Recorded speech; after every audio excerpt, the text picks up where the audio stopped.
Hello and welcome. Today we're going to explore a short but incredibly profound poem by the Sufi master Hafiz, and it presents this really powerful idea that our words don't just describe our reality, they actually build it. Let's start by listening to the poem in its entirety. What we speak becomes the house we live in. Who will want to sleep in your bed if the roof leaks right above it? Look what happens when the tongue cannot say to kindness, I will be your slave. The moon covers her face with both hands and can't bear to look. Wow, what a powerful, concise poem, right? So let's dive in and unpack what it's telling us. That opening line is such a bold, direct statement. But what does it really mean to say that our speech becomes the house we live in? Okay, so this first line, it's really the foundation for the entire poem. And, according to the traditions Hafiz was drawing from, this isn't just some poetic image. It's meant to be a statement of fact. So get this. This is not a metaphor, it's metaphysics. You see, in ancient traditions like the Vedic and Sufi paths, sound is actually considered a fundamental layer of reality. And what that means is that speech isn't just descriptive, it's generative. The words you speak literally shape the vibrational field that you inhabit. Just think about a rishi, an ancient seer, who actually perceives a mantra as a structure of light. Or think of a Sufi mystic who dissolves their sense of self into a divine name. Hafiz is saying the exact same thing here. Your utterance is your architecture. Let's just let that sink in for a moment. The crucial takeaway here is simple, but it's profound. Your speech is either your shelter or it's your exposure.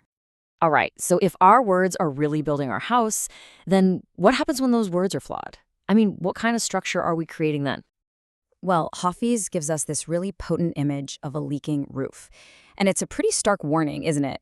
It's about the need for integrity in our speech. Okay, so what this is a warning about incoherence.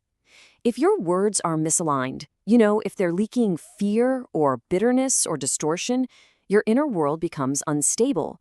Because the seer knows every single word is a beam, a wall, a roof. To put it as plainly as possible, if your speech is fractured, your dwelling is unsafe. Okay, so if misaligned speech creates an unsafe house, what's the solution? Well, Hafiz points us toward a really profound commitment. This idea of the tongue becoming a slave to kindness, it's fascinating, right? But this isn't about weakness or submission in a negative way. No, it's about a total, willing alignment with a higher principle. This right here, this is the very heart of practices like dhikr, that's the Sufi remembrance of God, and also mantra.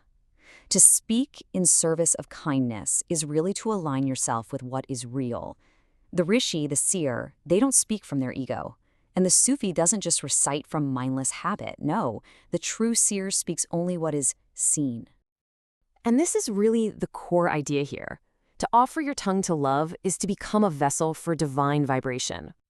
So the poem concludes with this incredible cosmic image. And it shows us that the consequences of our speech, well, they extend far beyond just our personal lives.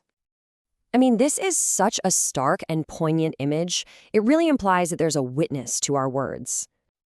What we're seeing here is the cosmic witness recoiling from misaligned speech.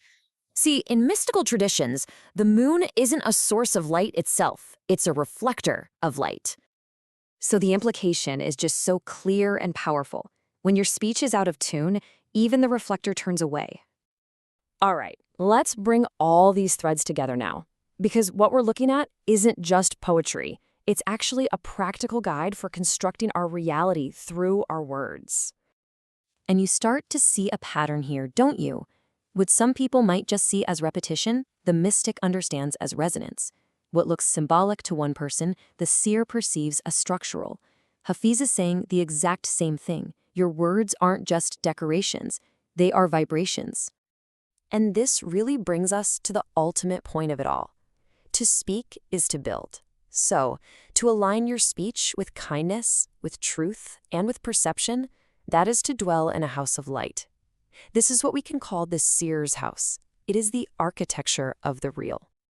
And so, the poem leaves us all with a very direct, personal, and powerful question.